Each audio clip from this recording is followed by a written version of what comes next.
What's up mga katamayan? So ngayon kakain kami, magmumukbang tayo. Kasama ko si Edmar Davidas. Mukbang kami.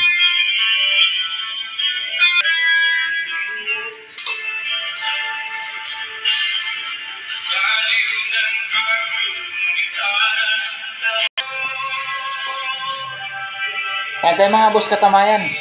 Ang ulam namin ay paksiw ng isda. Ito ulam namin. Maliliit na isda ba? Kain ng subo.